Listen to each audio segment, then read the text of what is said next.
Muy buenas tardes. Este trabajo es sobre Tito Livio. Escogí al autor porque me parece muy importante, no solamente para la historiografía romana, sino para la historiografía del mundo antiguo en general. Livio concebía la historia desde un punto de vista moral, y más que una obra científica constituida, la suya es la aportación de un poeta que canta con entusiasmo el esplendor del pueblo romano. Admirado por sus contemporáneos, sirvió de modelo a historiadores posteriores e influyó en muchas otras generaciones. Ordenó la historia año por año, lo cual es muy importante, siguiendo la técnica analítica y articulando el relato en bloques de 5 libros. Utilizó numerosos recursos formales y de contenido y utilizó la lengua latina posterior a Cicerón. Alternó sin mezclarlos hechos civiles de carácter político y social con episodios militares o diplomáticos, y aunque a menudo se valió de un estilo propagandístico y moralmente para exaltar el pasado de Roma, logró a lo largo de su obra una admirable unidad y una cuidada organización de ésta. Para conseguir viveza en sus narraciones, recurrió a los relatos, a los discursos, a las descripciones de los personajes y a determinados episodios dramáticos, logrando una magistral exposición de los hechos. Livio, que tenía educación de retórico, como la mayoría de los historiadores romanos, estaba lejos de una concepción científica del trabajo historiográfico. Su ideal no era la búsqueda de la crítica de documentos, sino la fusión de una tradición literaria existente y una unidad armónica. Por esto, el valor histórico de la narración de Livio depende del valor de las fuentes, que reelaboró libremente según sus exigencias artísticas, sin tener en cuenta el valor intrínseco. Ahí, donde descubría contradicciones o falsificaciones, indicaba las distintas opiniones ajenas a sus propias dudas, pero no entraba en discusiones, que habrían turbado la unidad artística de su obra o habrían retrasado su continuación. A las obras más antiguas, pero pobres de materiales, prefirió, pues, las producidas por las más recientes, llenas de inversiones pero difusas, y pasó sin entretenerse sobre las épocas arcaicas. Es uno de los grandes fundadores de la historia romana.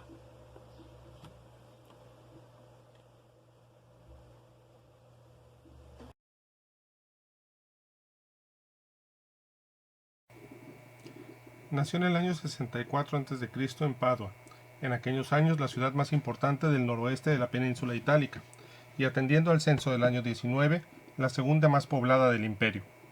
Pertenecía a una familia burguesa y acomodada, pero no a la aristocracia romana. Tuvo una sólida educación, por lo que se desprende de su obra, sus claras influencias helénicas. Desde su juventud y edad adulta poco sabemos, y las opiniones al respecto se dividen. Hay quien considera que permaneció prácticamente toda su vida en Padua, y quienes estiman, por el contrario, que se trasladó a Roma cuando alcanzó la madurez. En todo caso, sabemos que a partir del año 27 a.C., se dedicó exclusivamente a escribir, lo que implica que debería haber adquirido cierta reputación, y ésta se había logrado relacionar con la corte imperial. Respecto de su obra, una de las mayores controversias es la relativa a la estructura y la semántica. No está clara la división que aplicó el autor a sus libros, y algunos de ellos nos han llegado distribuidos en décadas. No obstante, parece que esta distribución es posterior, y es más probable que de establecer agrupaciones, éstas se hicieran en pendetas. Las diferencias de extensión de algunos libros respecto de otros tampoco facilitan la solución de la problemática. Dado que Tito Livio no participó activamente en la política de las épocas y apenas hay datos sobre su vida, sus estudiosos han extraído los rasgos de su carácter a través de su obra y del ambiente imperante en la ciudad. De una u otra, deducen que debió ser una persona austera, fría, distante, un tanto arrogante y con unos principios morales muy tradicionales, vigentes en Padua, que en esos momentos era el centro de los romanos más conservadores.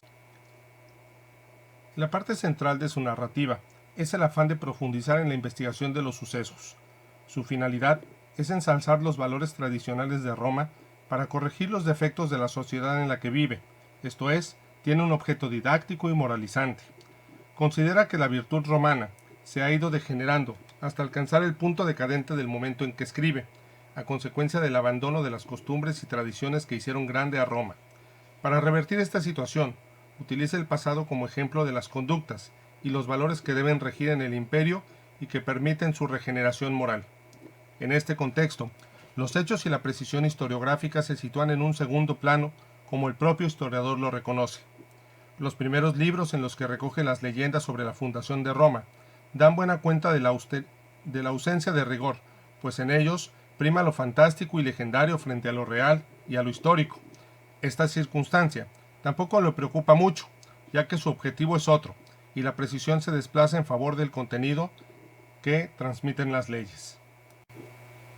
Donde mejor se perciben los rasgos del autor es en los prefacios que redacta al inicio de algunos de sus libros. En ellos expone los principios que rigen su obra, de los cuales el más relevante es el ya comentado, la concepción del presente como refugio del pasado y la influencia en los ejemplos de éste. También destacan dentro de su concepto historiográfico la neutralidad crítica frente a la no historicidad de la tradición legendaria. Reconoce que en sus relatos iniciales hay partes fantásticas y que carecen de una finalidad histórica, aunque tengan la didáctica misma de la historia. El principio ético de la causalidad de los hechos, con un papel destacado en la religión, y la relevancia del valor instructivo del conocimiento del pasado. A diferencia de Tácito y Salustio, Tito Livio no va a tratar solo episodios concretos sucedidos en los años o décadas más próximas, sino que se remonta varios siglos atrás, siguiendo la tradición helénica. Como este enfoque le impide acudir a testimonios directos o documentos oficiales, al menos en los primeros siglos de su obra, ha de utilizar como fuentes las obras de autores que ya han escrito sobre lo que él mismo aborda.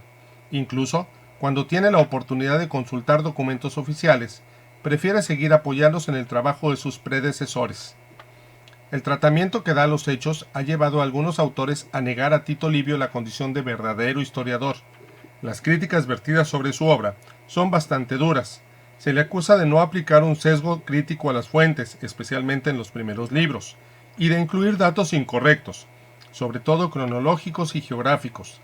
También se le achaca un desconocimiento grave del funcionamiento de las instituciones políticas romanas, del contexto económico y del tratamiento de las cuestiones diplomáticas como consecuencia de su nula actividad política, por lo que idealiza las guerras y el sistema político. Su ansia de ensalzar las glorias pasadas le lleva a omitir hechos como las masacres o fracasos militares, que pueden enturbiar la imagen de los romanos. Por último, se le acusa de carecer de una conciencia del cambio histórico al considerar que los principios y valores sirven tanto para una pequeña ciudad como para el gran imperio. Descendiente de una familia noble, una formación esperada, pero su interés por la historia le indujo a trasladarse a Roma, ciudad en la que residió gran parte de su vida y en la que abundaron sus documentos. Ahí entabló amistad con personajes de la corte y aún con el emperador Augusto, que llegó a confiarle la tutela del futuro emperador Claudio.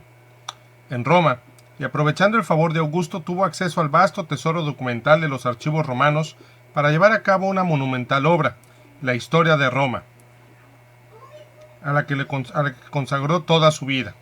Contrajo 2 veces matrimonio, de los que nacieron 2 hijos y 4 hijas. De ideas republicanas, no ocultaba su admiración por los grandes hombres de la República como Pompeyo, Cicerón, Cato y algunos otros más, por lo que Augusto le llamaba Pompeyano. Parece, sin embargo, que su defensa de la restauración republicana no era ni mucho menos radical, ya que difícilmente podría haberse explicado su trato con Augusto y su designación como tutor de Claudio. La no conservación de los tomos de la obra del periodo republicano ha imposibilitado a los historiadores perfilar con mayor precisión la naturaleza de su republicanismo. Tras la muerte de Augusto se retiró a Pauda, donde pasó sus últimos años. Le sobrevivieron un hijo, para cuya instrucción se dice que escribió un tratado literario, y una hija, que se casó con Lucio Magio. Su monumental obra, Ab Urbe Conditia, se conoce por 3 nombres: Historia de Roma, y relata la historia de Roma desde Eneas hasta la muerte de Druso. Se dice que constaba de 142 libros divididos en décadas, grupos de 10 libros de los que solamente se han conservado 35. En estos últimos, con algunas importantes y fragmentos de otros muchos, se han conservado un epítome general de la obra. Destaca la obra por el estilo y elocuencia de los discursos, aunque autores antiguos criticaron su condición de patavino por el empleo de ciertas formas de lenguaje que delataban su origen. Sus libros conocidos contienen la historia de los primeros siglos de Roma, desde la fundación en el año 753 hasta el 292 antes de nuestra era. Relatan la Segunda Guerra Púnica y la conquista por los romanos de la Galia, de Grecia, de Macedonia y parte de Asia Menor. Pieza cumbre de la prosa latina del final del periodo clásico, intercala pequeñas reflexiones en medio de la narración, marcada por un tono épico y dramático. Livio considera la historia desde un punto de vista moral, y, más que una obra científicamente construida, la suya es la aportación de un poeta que canta con entusiasmo el esplendor de su pueblo, el pueblo romano. Tito Livio pretendía crear una obra artística. Seguía en esto a Isócrates, cuya teoría dominó la historiografía helenística y fue recientemente formulada en Roma por Cicerón. No obstante, supo subordinar siempre su tendencia al arte a las exigencias de la fidelidad histórica. Su brillante estilo resultó de una afortunada mezcla del ciceroniano al estilo de Ennio.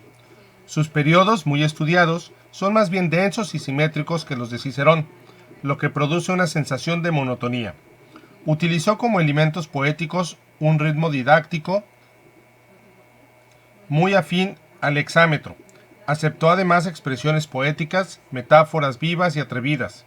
Las comparaciones aparecen a veces desarrolladas plenamente en Tito Livio, lo que ocurría muy raramente en Cicerón. Naturalmente, su estilo no se mantiene uniforme a lo largo de su extensa obra escrita en un periodo de aproximadamente 40 años. Los 10 primeros libros son los que tienen un estilo más poético, quizás debido al carácter legendario del contenido narrado. La tercera década alcanza una perfección casi épica. Las décadas siguientes pierden brillantez, pero ganan solidez en la oratoria. El lenguaje en muchos aspectos, se acerca más al de la última época de la República que al del tiempo de Augusto, a diferencia de Salustio, a quien Tito Livio censuraba por su dureza de estilo y sus arcaísmos. Utilizaba estos solo cuando pretendía dar la impresión de antigüedad. Siguiendo la costumbre de los historiadores anteriores, introdujo discursos en la narración histórica, inventados estos por él. Solo en los libros conservados se cuentan más de 400 discursos. La mayor parte son breves, pero algunos alcanzan una larga extensión. Utilizaba los discursos para romper la monotonía de los periodos descriptivos y narrativos, para expresar los rasgos psicológicos de un personaje, para exponer la política de un partido o el ambiente general de una. Da muestra de una gran riqueza y flexibilidad retórica, por lo que sus discursos han sido admirados desde siempre. Tito Livio no estudió las fuentes originarias ni visitó los lugares de los acontecimientos. Esto resultaba imposible dada la amplitud del tema que se propuso estudiar y la dispersión que entonces había de los archivos y obras oficiales. Utilizó las obras de los analistas Valerio Antías y Claudio Quadrigario para la primera década, las obras de Flavio y Polibio para la tercera década. Para los temas referentes a la política romana en el Oriente griego, Polibio fue también su principal fuente de información. Para la cuarta década debió utilizar también a Catón el Viejo, para los libros siguientes a Posidonio. Las fuentes que utilizó eran de segunda mano y casi todas latinas. Muchas de estas obras las conoció después de haber publicado ya algunos libros.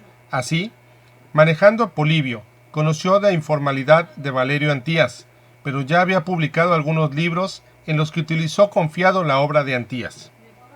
En general, para cada época manejaba una variada cantidad de fuentes, contrastándolas entre sí. Una solía utilizarla como base y las demás para completar detalles o corregir. A menudo le hacía falta el espíritu crítico, pero su honradez es total. Quizás se dejó llevar un poco por la pasión que hacía del pueblo romano, pasión que, aunque no le dominó hasta el punto de falsificar la narración, sí le llevó a acentuar determinados detalles, así como suprimir otros que le resultaban penosos o a darles una interpretación que encajase con su visión moralizadora de la historia. Siguiendo la costumbre de los analistas, sigue un método cronológico estudiando año por año. Junto a su labor histórica parece que también se dedicó a la oratoria, a la filosofía y a la crítica literaria, aunque desconocemos si escribió algo sobre estos temas. Murió en su ciudad natal en el año 17 después de Cristo a los 81 años, muy por encima de la esperanza media de vida de aquella época. Nuestro autor Ha pasado a la posteridad por su monumental obra Historia de Roma desde su fundación, cuyo título original, Ab Urbe Conditia Libri, compuesta de 142 libros, recorre la historia de Roma desde su fundación hasta el año 9 después de Cristo. Ignoramos si se detuvo en este año por algún motivo concreto o si es que la muerte o alguna enfermedad le impidió continuar con el resto. Varios libros se tiene plena conciencia de ellos, algunos se perdieron. Sin embargo, existen varios resúmenes y su obra se ha mantenido a lo largo de los años.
Situación.